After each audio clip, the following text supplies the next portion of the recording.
joined by HoopsHype.com NBA writer Alex Kennedy, who does great work over there. You got to follow Alex and read his pieces, Alex Kennedy, NBA. We're a very interesting piece on Kwame Brown. I got to ask him some questions about that. Remember Kwame? I do remember Kwame Brown. Not the rapper. No, Michael Jordan remembers who he is too. What was the song Kwame sung? Oh no! Now you're drifting into territory that I don't know I can help you with. Alex Kennedy, 97th. Where did you even find Kwame Brown, Alex? Well, he's playing in the new 3-on-3 league that Ice Cube started up. He's one of the players that's involved in that. So I got him on the phone and wanted to talk about that initially. And as we started talking, it just really became clear that there were a lot of things that were out there that, weren't really true about him. He basically said that he didn't like doing media interviews, in recent years or throughout his career. So there's all this information. He said, if you search for him online, there's all these stories that aren't true. Even his middle name was listed false online. Yeah. So he started basically clarifying a lot of things that, people have taken as fact over the years. Some people heard the story that Jordan would make him cry in front of the entire team.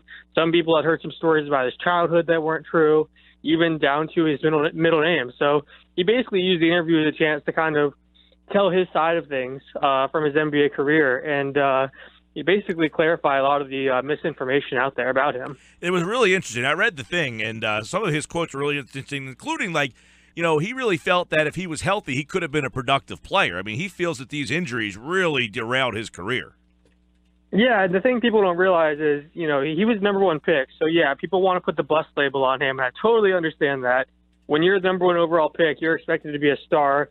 But, that draft was pretty weak, I'll say that. And he did play 12 years in the NBA and made $64 million. So it's not like this is a guy that was out of the NBA after a few years and did nothing. He carved out a niche for himself as a role player and did contribute on a number of teams. So I think that has to be considered when you're looking at his career. But, yeah, I think, he looks back on what kind of happened and how things occurred and wonders, had this gone different or that gone different, where would he be today? He basically was drafted by the Wizards, and they were developing him normally. He was a kid right out of high school, so they were taking things very slow.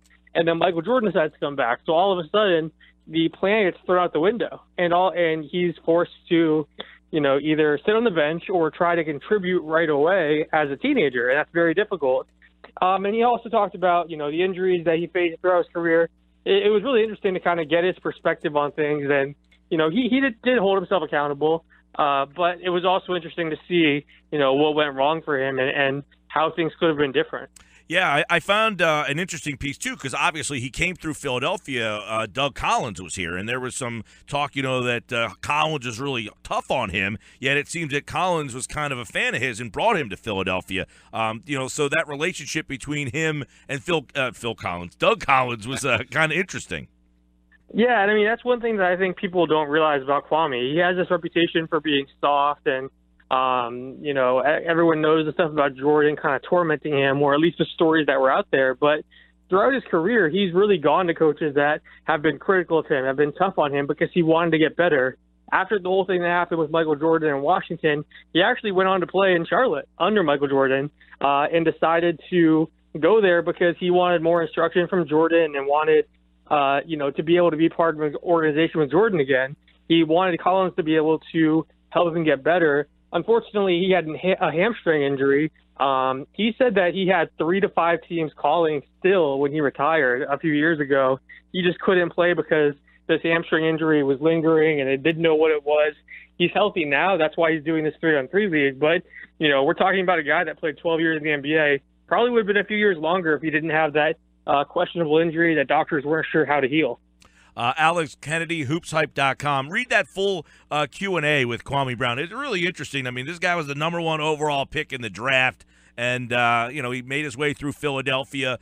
So really very interesting things about this guy's journey as a basketball player. But, Alex, we got Game 4 tonight. You tweeted it out, 126-0.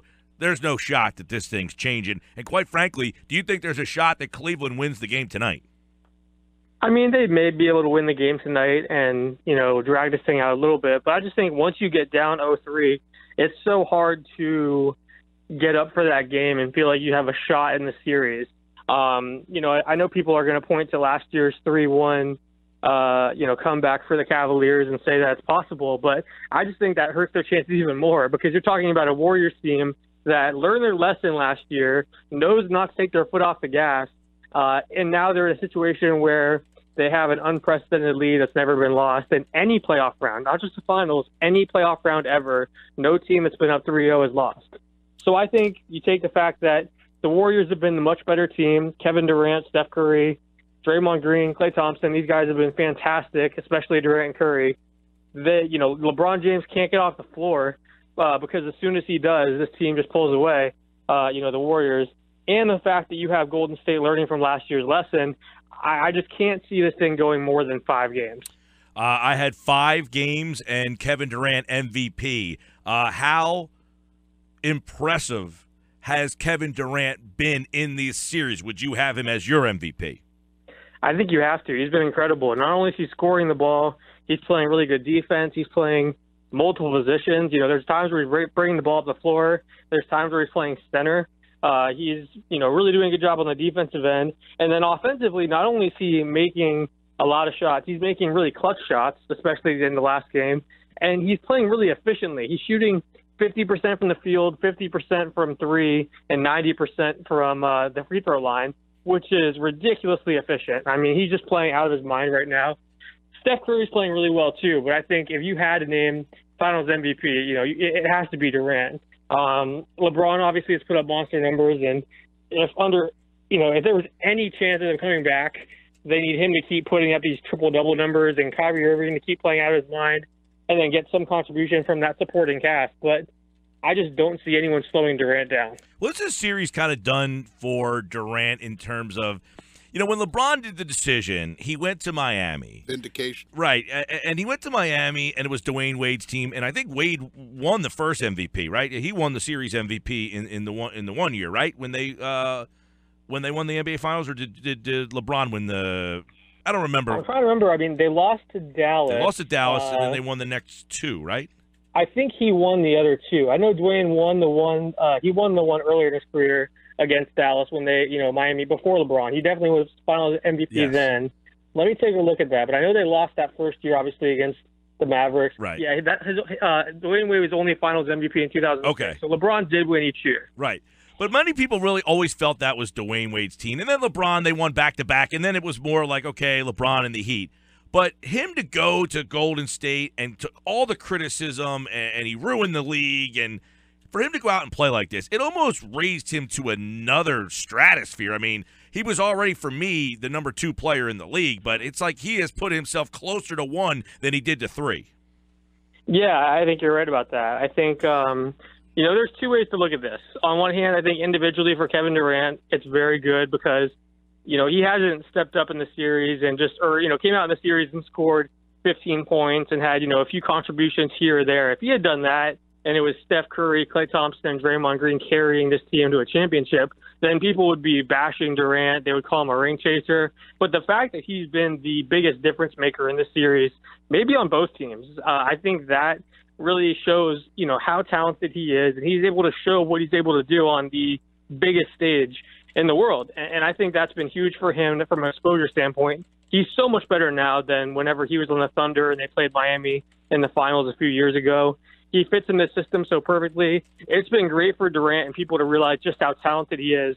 With that said, I do think that there is going to be a negative impact on basketball fans and basketball consumption as a whole. I think people are interested in this final series because you're watching a historically great team. The Cavaliers do have some stars. It's an interesting series, but if you're a fan of, teams in other markets, if you're not a Golden State Warriors fan, for the next few years, it's going to be a really hard time, trying to get excited about winning a championship.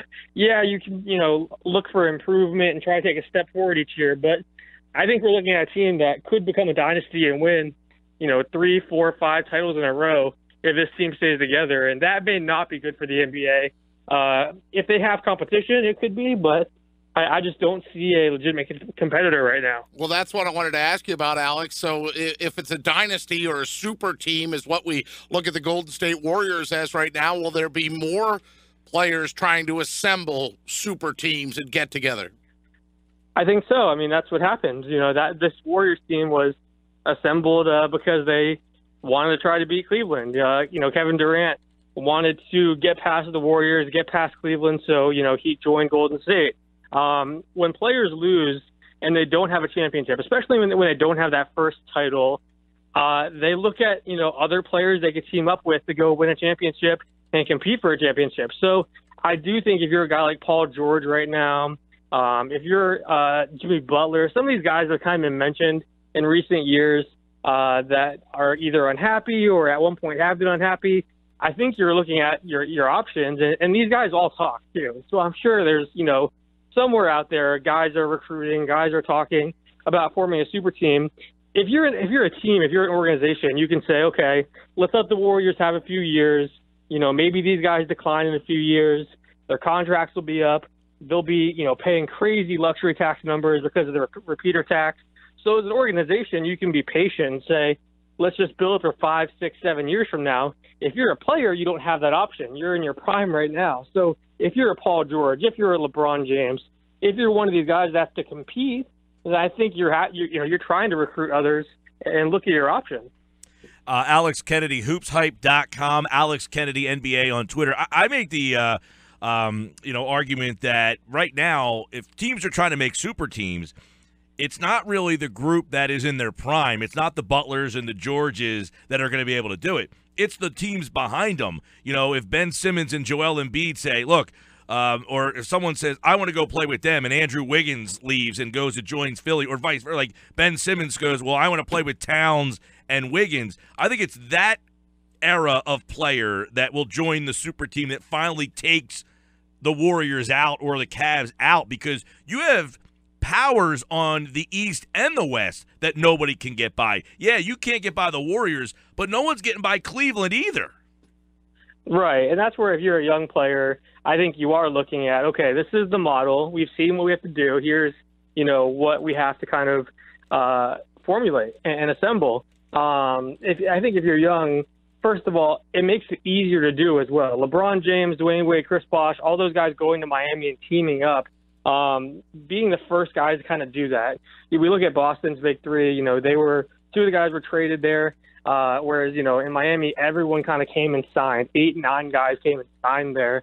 You have what happened in Cleveland, LeBron going back there and then them reshaping the team. And now you have Durant to the Warriors. The NBA right now is a league where player movement is so prevalent. And I think that's going to definitely impact the next generation. You can make an argument that Durant doesn't move and change teams if he doesn't see LeBron James, do it and have success first, because I think the mentality of I need to lead my own team and I can't lead the team that drafted me. I need to lead this team to championship. That's kind of going out the window a little bit with these super teams. So that's definitely going to impact the next generation of stars. Alex, when you see a guy like Luke Walton, the Lakers coach, give a quote that his team's pursuit of a star could be a little hampered because, quote, let's not forget those Golden State Warriors, they're just a little bit north of us. Does that encourage, do you get the idea then that there's doom and gloom and that everybody else is just going to say, look, the Warriors are so good, we're just going to be into like meek submission right here, okay, and bow to them? Sam Hinkie's phone's ringing off the hook. Come help us. Yeah, right.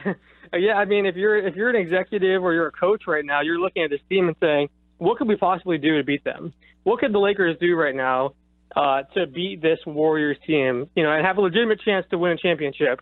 It would take going out there and in 2018 signing LeBron and Paul George. It would take some crazy trades.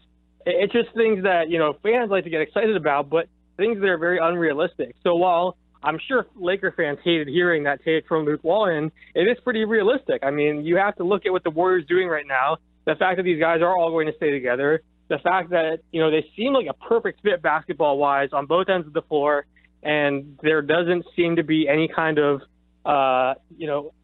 imminent issue for them. You looked at Miami and the fact that Dwayne Wade was older, Chris Bosh was having injuries. You could see an expiration date on that title team. This Warriors team doesn't have that yet. So if you're a team that's, competing with them for free agents or competing with them in the same division, you have to be scared right now. And that's where I say if you're a coach or a GM or, one of these organizations, I think they're looking more long-term. They're thinking, okay, we have a young squad if you're the Lakers or, even Philly. We have a young squad. Let's look past these next few years and build for whenever the Warriors are, on the way down. Alex Kennedy with us. If you argue then, or if a lot of people put out there that the Warriors look like the Yankees did, or that dynasty word, and they could win multiple championships, do you agree or disagree that it'll go unchecked for the next 4 or 5 years? There's nobody out there that'll even give them a run. Well, I think there's going to be teams that certainly try. Cleveland's going to try to make tweaks. Entering this season, every move that David Griffin made was about looking at Golden State and looking at a finals rematch and trying to improve their roster for that. So Cleveland is going to try to make moves. San Antonio is going to go out and try to sign Chris Paul. They're going to be trying to make moves. There's only a few teams. I think you can count on one hand the number of teams that have a legitimate chance to, make a big move, a splashy move to kind of challenge the Warriors and become a legitimate contender. But I do think that it's going to be extremely hard to beat this Warriors team. But again, injuries always happen. There's times where guys have, a really bad series. There's, no one thought Dallas would beat Miami or San Antonio would beat Miami during their run. I think everyone thought that they'd have this unprecedented run. Even LeBron and those guys, when they first got there, were talking about, 7, 8 championships in a row. That didn't happen. So while it looks like it right now and it seems like it's imminent, things can change. So we will see. But for right now, if I'm another team, I'm certainly looking at this Warriors roster, and I'm wondering how the hell you beat them. Is there a move that could potentially happen for Cleveland this offseason that can close the gap? If they're because you just said there's only a handful of teams. I would say the Spurs can maybe try. Cleveland would be the other. I don't even know if there's a third team that if they, like Houston would probably need to make 2 moves to get 2 guys. I don't think Boston or Washington, the 2 teams that finished in the East, can make a move that would close the gap. Cleveland or San Antonio, is there any possible free agent or trade that could occur that could make it somewhat interesting next year? I mean, if I'm Cleveland, I'm looking at trade packages involving Kevin Love. They don't have a chance to go out and sign anyone in free agency because they are so far over the cap. So they'd have to make a trade. Maybe they try to get Paul George to come in town, trade for him and then get him to sign long term. Because once you trade for him, you have his bird rights. They could re-sign him. And all of a sudden you're talking about a more dynamic team that has two-way players and more athleticism. And, when they got Kevin Love, it was just as the league was kind of getting away from back-to-the-basket guys in the post. So he's adapted. He's become a good three-point shooter. He's definitely, helped them. And he was a huge part of their championship last year. But I could see them shopping Kevin Love. Coaching decisions are always something that I look at. The coaching hire isn't factored into the salary cap. So maybe they, go in a different direction with Lou if they feel like he's not the best option and they feel like Steve Kerr is out coaching him. You can go spend a ton of money there, and that's outside of the salary cap. There's no restriction. So you could go after any big-name coach that's out there, retired or not. So that's a possibility. San Antonio, they will go after Chris Paul. They're going to pursue Chris Paul, and they're going to try to look at some other players too, see if they can get some guys to kind of believe in the Spurs way and think, okay, if Chris Paul comes and we have Paul, Kawhi Leonard, LaMarcus Aldridge, maybe they can put a team together. But, yeah, other than that, it's going to be really difficult. Teams like Houston, L.A., I think Boston could have a chance. If Markelle Fultz surprises everyone and emerges as a star, they have the trade assets. They have Brooklyn's pick next year. They still have some young talent on that roster. They have some cap space. They have the flexibility, but I think those are your 3 teams that can really do anything. Boston, Cleveland, and San Antonio, those are the teams to watch this offseason as they try to make moves to keep up with this Warriors team. One point to bring up here, we had Mark Jackson, who played for the Sixers and the Warriors, on earlier in the week, and I brought up the Paul thing. And he suggested that Paul being the head of the players union, that he would not be able to talk to face the union by taking less money. Would you concur? I don't think so. I mean, LeBron James has been extremely involved in the players union in recent years. And yes, and he has taken more money recently, but there were times where he was very involved and he took a pay cut. I think a big thing for the players is, yeah, you want to maximize your earning potential, but you also want to put yourself in the best position to win a championship. But that's been a big thing in recent years. This kind of class, when you look at that draft class and the one before it, after it, those group of guys that are all friends, from LeBron, Carmelo, Dwayne, Chris, all these guys, they've really wanted to make it clear that player movement is okay. And I think that's one of the big things they've been able to do throughout their time in the NBA. You didn't really see this much player movement in the past. So I think if Paul doesn't feel he has a chance to win a championship in LA, he's not just going to sign on a dotted line, take the most money, and say, okay, I'm the president of the union, so I need to be stuck in a bad situation because there's a lot of money. He's going to put himself in a position to compete for a championship because he's honestly one of the biggest competitors in the league, too. That's why he's the guy that grabs you and yells in your face. That's why he's known as one of the best leaders. I can't see him settling and not choosing to, look at his best option for competing because of that role. At Alex Kennedy, NBA, hoopshype.com, where he really does great work over there, and he joins us on Fridays. And, of course, by the time we talk next week, the series will probably be over, and we'll be diving deep into the NBA draft. Alex, appreciate the time as always, pal. Thanks a lot. Take care.